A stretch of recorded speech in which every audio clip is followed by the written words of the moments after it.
2016 physics எக்ஸாமில் கேட்ட ஒரு ப்ரீவியஸ் இயர் நீட் கொஸ்டின் பார்க்கலாம். Consider the junction diode is ideal. ஐடியல்னா என்ன அர்த்தம்? இந்த டயோடு ஆன் ஆகிறதுக்கு எந்த விதமான வோல்டேஜும் தேவையில்லைன்னு அர்த்தம். சரிங்களா? அதுதான் ideal. The value of the current flowing through ஏபிஸ்ன்னு கேட்குறாங்க. அப்போ என்ன பண்ணலாம்? நம்ம இந்த ரெண்டுக்கும் நடுவில் முதல்ல ஒரு பொலாரிட்டி கனெக்ட் பண்ணிக்கலாம். இங்கே என்ன கொடுத்துருக்காங்க? +4 வோல்ட் கொடுத்துருக்காங்க. அப்போ சப்ளையோட பாசிட்டிவ் இந்த பாயிண்டில் கனெக்ட் ஆகிருக்கணும். இதோட வேல்யூ வந்து 4. இங்கே என்ன கொடுத்துருக்காங்க? -6 வோல்ட் கொடுத்துருக்காங்க. அப்போது சப்ளையோட நெகட்டிவ் வந்து இங்கே கனெக்ட் ஆகிருக்கணும். கரெக்டாக? அப்போ இது வந்து ஸ்மாலர் பிளேட்டு, இது வந்து லார்ஜர் பிளேட்டு. இதை கொண்டு போய் இங்கே கனெக்ட் பண்ணிக்கலாம். அப்போ இது 6 வோல்ட்டு. நல்லா புரிஞ்சுக்கோங்க. மைனஸுங்கிறது எதை ரெப்ரசன்ட் பண்ணுது? This terminal P is connected with negative terminal. இங்கே ப்ளஸ் எதை ரெப்ரசன்ட் பண்ணுது? சப்ளையோட positive terminal is connected with the point number A. அவ்வளோதான். சரி, அப்போ 4 வோல்ட்லேருந்து கரண்ட் எப்படி வரும்? Right to left.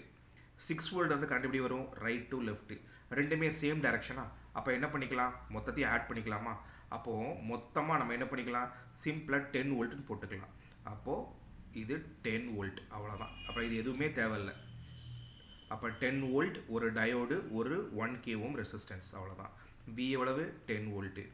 R எவ்வளவு? 1K. அப்போ I கண்டுபிடிக்கணும்னா I is equal to V by R. அப்போ 10/1K which is equal to 10 milliamps. கரெக்டாக?